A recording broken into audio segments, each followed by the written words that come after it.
Mom chose my toxic stepsister over me and kicked me out.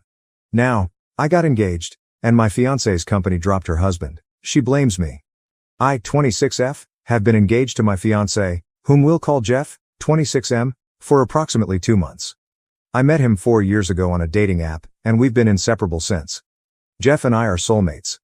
He is the only person in my life who has never disappointed me. I have not had an easy life. My parents divorced when I was 2 years old. My father abandoned us without looking back. He paid child support, but that was it. He never bothered to come and see how I was doing. To be honest, my mother, 48F, was not a terrific mother either. When I was younger, she was more focused on other activities than on raising me. I was basically reared by nannies and babysitters. When I was a little older, my mother was quite young, and her priorities were very different. She didn't care much about becoming a mother and spent most of her time with friends or on dates. She was an outgoing socialite who had no time for me. Even in terms of her career, she was not taking her work seriously. She was a freelance artist who made good money every month, but she didn't have to worry about me since she had child support checks coming in to cover everything. I hate to say it, but if it hadn't been for the child support, I'm very sure she would have kicked me out a long time ago. She was never very devoted to me, and I suspected she was waiting for me to mature so I could leave her alone. Then, when I was around 13, she began seeing my stepfather. My stepfather, Matt, 50 million, has a daughter around my age. We'll call my stepsister Jess. When they initially started dating and my mother brought his family home to introduce us, she advised me to be on my best behavior since this was very important to her. Now, Mom had brought home boyfriends dozens of times before, but she had never been concerned about how I behaved. She would generally just tell me that she had guests coming over, and I would use that as a cue to go into my room and stay until they went. But this time, I had the impression she was serious about the person, otherwise, she would not have been concerned about my actions. To put it another way, if she wasn't serious about Matt, she wouldn't have worried about my presence in the house at all. The first time I met him and his daughter, they were relatively kind to me, and it was a pleasant introduction. I had no idea what was going to happen to me following that initial meeting. Soon after, he began to visit more frequently, and it seemed as if they had almost moved in together. I didn't mind it.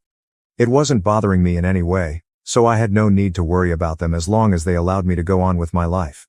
It remained that way for a long time. They were practically living together, and Jess would occasionally visit as well. Her mother was still a part of her life, therefore she spent half of each month at her mother's house. Initially, people were either polite to me or ignored me. I was fine with that because I didn't really care for any of them. I didn't really care about my mother, so it was tough for me to care about anyone related to her. All I wanted was my own peace and quiet, which I enjoyed for a while. But then they decided to make it a permanent relationship and move in together. Now, I wouldn't have cared, but my mother informed me that now that they were moving in together, I would have to start sharing my room with my stepsister. I refused to do that because it was my room. It had been my room my entire life, and it was the one thing that gave me calm. In that house, I had my own private area. I was not going to give up my freedom by sharing a room with someone I barely know. When I told my mother that I was not going to share my room, we had a heated quarrel. She threatened to kick me out of the house if I did not do what she asked. I was 14 years old at the time, and despite my youth, I was aware of the law. I felt compelled to since my mother was the type of person you couldn't truly trust. It's also plain basic logic, and I knew mother couldn't send me out until I was an adult, or she'd face legal consequences. So I informed her that I knew she couldn't do it and that she was faking. She was frustrated, but she had to let me have my room and chose to convert the basement into Jess's room. It wasn't a very horrible place to be. It wasn't as nice as my room, but my mother worked hard to make it more appealing and livable. By the time she was finished, it looked as good as any other room in the home, so I had no idea what the big issue was. But for some reason, that's when Jess started disliking me. It could have had something to do with the fact that on the day she moved in with us, my mother gave them a house tour and made it clear to everyone that Jess had to live in the basement since I wasn't ready to share my room. I didn't understand why she would make such an announcement, and I still can't think of a rationale. Perhaps she intended to make me feel bad by stating it in front of Jess, but all it did was make me feel strange and uncomfortable. It made me feel embarrassed for her, but I didn't feel bad about putting my foot down. Or perhaps she simply enjoyed drama and wanted Jess to know that I had refused to share my room with her, which would undoubtedly lead to difficulties between us. Jess did not appear to be the type of girl who would tolerate something like this. My mother was correct. Jessica refused to let it go. After that day, she began treating me as an adversary. She would still spend half of the month with her mother, but the days she would be living with us were excruciatingly difficult for me. She was a threat to society, and she had a personal vendetta against me. She was frequently nasty to me and made horrible statements about me right in front of my face. To give you an example of what she would say, she once told me that the reason my father left my mother was most likely because of me. Then she laughed, as if it were hilarious. She would make fun of my appearance because I was slightly fat at the time. She used to make fun of me at school for no apparent reason. Jess had a huge clique of mean females at school, and she would never miss a chance to bully me with her friends. Earlier, she and her pals would simply ignore me, which I loved. She and I were never friends, but that was vastly preferable to being her enemy. The saddest aspect was that I had done nothing to her. She was simply offended that I did not want to share my room with her. It was a ridiculous cause to hate me so much and try to ruin my life. My room was my safe area, and with a mother like mine, I don't think anyone can blame me for wanting my own space. Besides, if any of them had ever made an effort to get to know me, I could have shared my room with her. But she was a stranger to me, and I didn't feel comfortable giving up my independence for her. I never complained to my mother or Matt because they were aware of the situation and it was meaningless to do so. They didn't care. I might be bullied my entire life, and they would still turn a blind eye since I was not important to them. So I had to put up with it and let her trample all over me. I would fight back periodically, but I quickly realized that it only escalated the conflict. Our parents would intervene, and I would be grounded because they despised me. She would constantly cry a little to get out of trouble. But I couldn't cry on command like her, and I wasn't as manipulative. So I'd be the one who was punished for my poor behavior and advised to start treating Jess like a sister, while she got away with it and I had to face the consequences. It was a miserable place to grow up, and I despised my existence. So when I was finally kicked out around my 18th birthday, I was relieved more than anything else. I had put up with my family's crazy for years before being kicked out, and it only became worse over time.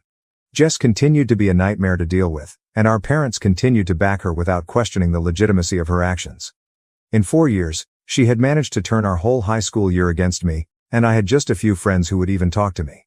Everyone else despised me because she did, and that was sufficient justification. It had taken a toll on my mental health, and I was battling to keep up in all areas. I had acquired a lot of weight from binge eating, and it had severely changed my appearance for the worst. I was overweight, acne-prone, and had pretty awful hair. I was also trying to maintain my grades. So not only did I look horrible, but I also appeared to be dumb to everyone else. I had nothing going for me and was at an all-time low. Things at home were no better, as I still had to deal with Jess and my parents. My mother had grown increasingly irritable and would continually compare me to Jess, despite the fact that she was the one who had made my life so much worse than it had been previously. Things were terrible before my mother married Matt and they moved in together, but not as horrible as they are now. Yeah, it was terrible that my mother didn't care about me before, but after her marriage to Matt, I went from the frying pan to the fire.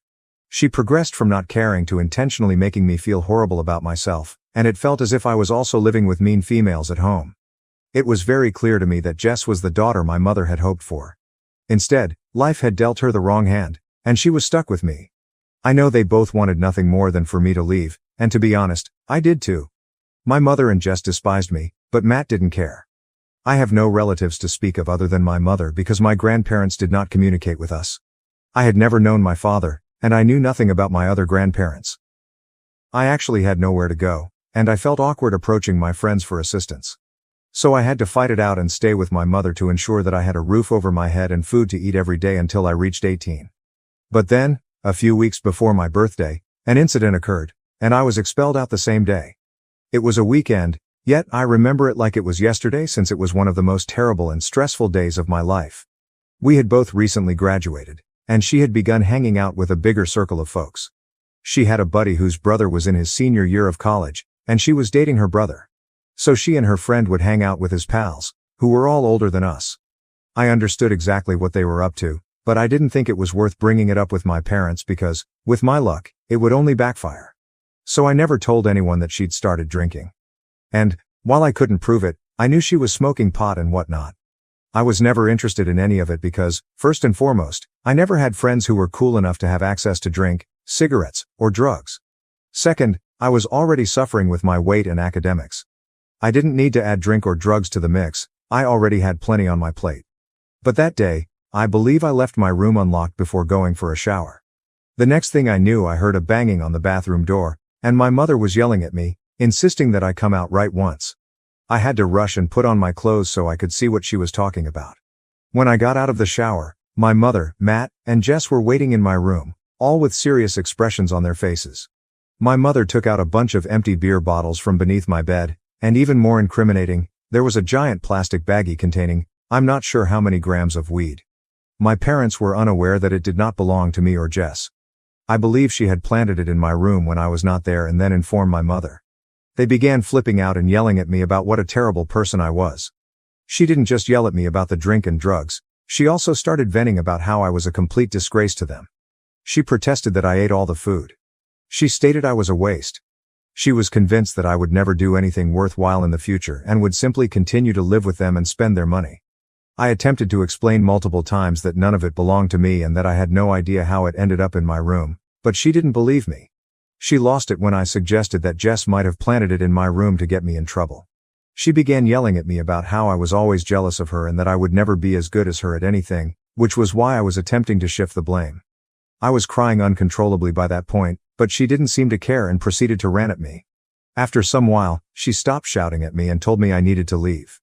I had no idea what she was talking about, so I asked her where I was heading. She told me she didn't care where I went, she just wanted me out of the house because she was tired of dealing with me. When I refused to go, she threatened to call the cops on me. She added that because I was almost 18, they would treat the drug allegations very seriously. She informed me she did not want an addict living with her and consuming all of her money and resources. I had to watch out for myself now since she was tired of pretending to be a happy family with someone who deserved nothing. I was pleading with her not to force me out because, while I wanted to leave, I knew I had nowhere to go and didn't have enough money on my own. But my mother didn't care. She informed me that if I didn't leave within that day, she would phone the police and report me herself. I was surprised that she could be so cruel, and even more so that neither Matt nor Jess complained about it. They were literally going about their day as if nothing was happening. After a lot of crying and begging, I finally started packing my belongings. I would gladly choose to live on the streets over being arrested for drug possession. I finished packing by the evening, and as I left the house, no one said goodbye, and I never looked back. I went to the park and sat on a seat for a few hours, but it got pretty cold. So I decided to go over to a friend's apartment and spend the night there, hoping they would let me. I went to my best friend Amy's house and asked if I could stay with her for a few days. She already knew how my parents were, so I didn't need to explain much to her. When I told her about what had happened that day, she was horrified. She said her parents could help me if I allowed them. I'd always urged her not to tell anyone about how my parents treated me, including her parents, because I wasn't sure if anyone would believe me.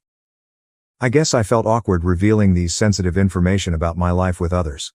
But that day, she compelled me to inform her parents, who were as appalled as Amy was.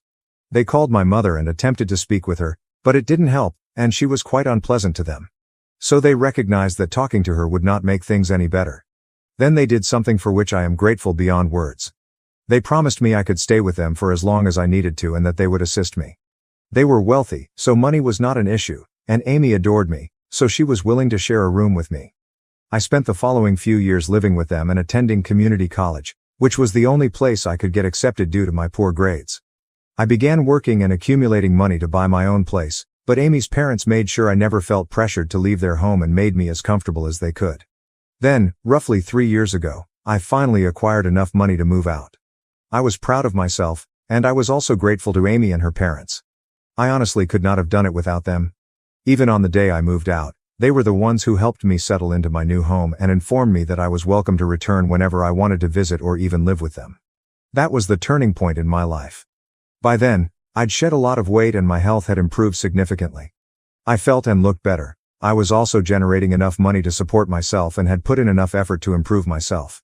So I decided to start dating as well because I wanted to marry someday and needed to start searching. I met a couple of guys before Jeff, but it usually fizzled out before it could get serious. After meeting Jeff, I fully understood why. It was because Jeff and I were intended to be together, whereas the other guys I met before him were only there to have fun. When we first started dating, I had no idea he was wealthy and the heir to his father's firm. I just liked him because he was humorous and cute, and he appeared to like me as well. After a few months of dating, he informed me about his family, and I understood they owned a restaurant chain, which he would inherit in a few years after his father retired. Many people may believe that learning how wealthy he was changed things for me, but I simply regarded him as the same person I had known before.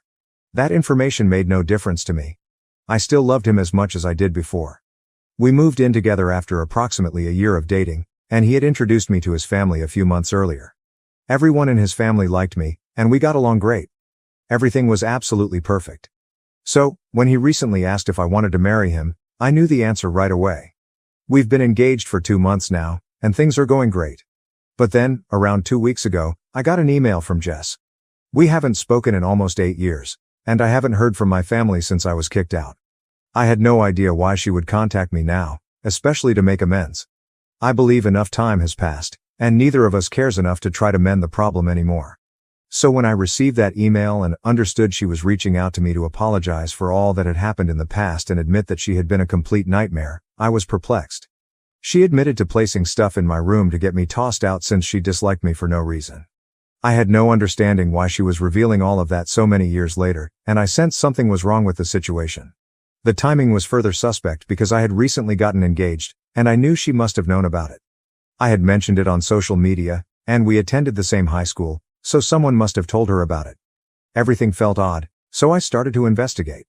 As a result, I discovered that the man Jess was married to also owned the company that supplied plastic containers and other items for takeaway orders to Jeff's restaurants. It was easy for me. All I had to do was create a phony profile and stalk her. From there, I went to her husband's profile, where he disclosed everything about his work in his bio, so it was a simple process. I already knew a lot about Jeff's business because we had planned to run it together after his father retired, so I was already learning the ropes. When I realized this was the individual he was dealing with, I immediately alerted Jeff. Now, over the past few years, I've done my best not to think about my previous life since I just wanted to go on. So I didn't follow anyone from my family online, and I told my friends not to tell me anything about them. I had no idea Jess was already married and had been for a few years. But when I discovered that her husband was actually interacting with us, Jeff and I decided to cancel our arrangement. It was already costing us a lot of money, and I don't think I'd ever do business with that woman again. Jeff also informed me that the quality of the things delivered by her husband had reduced significantly since the beginning. They were considering dropping him as a supplier anyhow and were in talks with another guy who offered lower prices and better products. So, last week, a few days after I received Jess's email, Jeff decided to meet with her husband and cancel their contract. But, for some reason, Jess believes I did this on purpose to get her back, and she has been accusing me of it in her emails and social media posts. We haven't spoken in about a decade, but she still believes I am carrying a grudge against her. Which I may be, but that is not the true reason her husband lost our contract. She posted a few days ago that many of her clients had already dropped them, and this was the final straw. But she maintains that I did it out of spite, and that this was really unprofessional of us. She tagged our Facebook page in her post, and things have gotten pretty ugly. I feel awful for her because, according to her message, she and her husband have been losing business left and right. Okay, I'll admit that some of this was personal, but much of it was business as well. I doubt Jeff and his father would have dropped her husband as a supplier based only on my word. Nevertheless, I feel awful for her. I'm not sure if I should have made my fiancé quit working with my estranged stepsister's husband. Update 1. Okay, so Jeff has spoken with his father's lawyers, and he believes we did the correct thing. So we're going after them legally and asking that they remove that message. We are also filing defamation charges against them because the guy charged us a bomb and delivered things that fell short of our expectations. If we could obtain a better offer somewhere else, we'd obviously go there. It's just a coincidence that Jess is married to the guy who runs that firm. Instead of improving their company's operations, she chose to trash us on social media. It's stupid that I allowed myself to feel horrible for her after everything she'd put me through. But you guys truly opened my eyes, so I appreciate that. Many of you have been quite supportive, which I appreciate.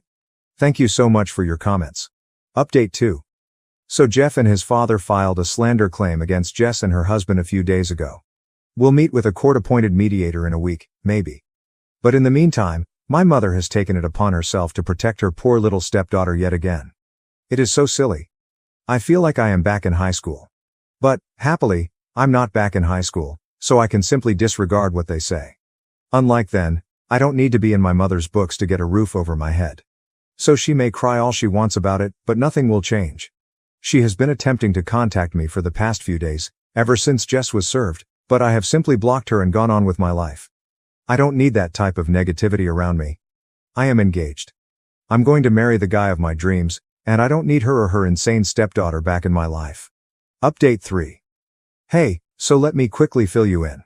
First, we won the defamation lawsuit. It wasn't even that difficult because my father-in-law's lawyers are absolute sharks, and they killed her and her husband. So, maybe they'll focus more on their business now and meet their clients' expectations.